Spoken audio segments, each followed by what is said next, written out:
ശ്രീനിവാസൻ യാത്രയാകുന്നു. സംസ്കാരം രാവിലെ 10-ന് തൃപ്പൂണിത്തുറയിലെ വീട്ടുവളപ്പിൽ.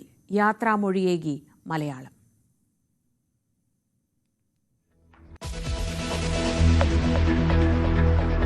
കടുവാഭീതിയിൽ വയനാട് പുൽപ്പള്ളി.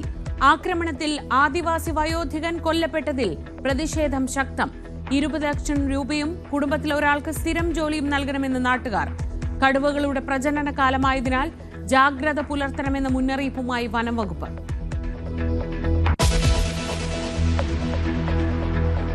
തദ്ദേശ സ്വയംഭരണ സ്ഥാപനങ്ങളിലേക്കുള്ള പുതിയ ഭരണസമിതി അംഗങ്ങളുടെ സത്യപ്രതിജ്ഞാ ചടങ്ങ് ഇന്ന്. ജില്ലാ പഞ്ചായത്ത് അംഗങ്ങൾ രാവിലെ 10 മണിക്കും നഗരസഭാ കൌൺസിലർമാർ 11:30-ക്കും ചുമതലയേൽക്കും.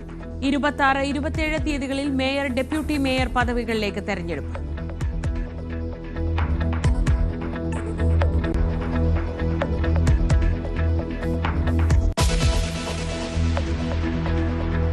പാക് മുൻ പ്രധാനമന്ത്രിക്ക് വീണ്ടും ശിക്ഷ വിധിച്ച് കോടതി. സൗദി കിരീടാവകാശം നൽകിയ സമ്മാനങ്ങൾ വിൽപ്പന നടത്തിയ കേസിൽ 17 വർഷം തടവ്. ഭാര്യ ബുഷ്ര ബീബിക്കും ശിക്ഷ.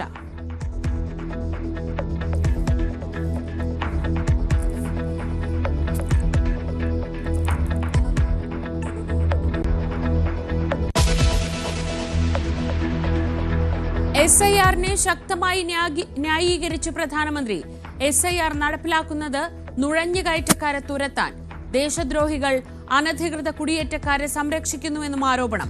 കോൺഗ്രസിന്റെ പല തെറ്റുകളും തിരുത്തുകയാണ് താൻ ചെയ്യുന്നതെന്നും നരേന്ദ്രമോദി.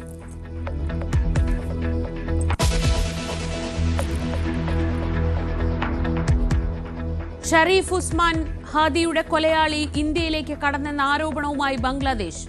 കുറ്റക്കാരെ എല്ലാവരെയും ശിക്ഷിക്കുമെന്ന് ചീഫ് അഡ്വൈസർ. ഹിന്ദു യുവാവിനെ തീവെച്ചു കൊന്ന സംഭവത്തിൽ 10 പേർ അറസ്റ്റിൽ. സാഹചര്യങ്ങൾ വിലയിരുത്തി ഇന്ത്യ.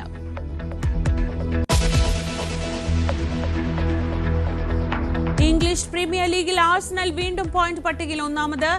എതിരില്ലാത്ത ഒരു ഗോളിന് എവേർട്ടനെ തോൽപ്പിച്ചു. മാഞ്ചസ്റ്റർ സിറ്റിക്കും ലീഡ്സ് യുണൈറ്റഡിനും ജയം.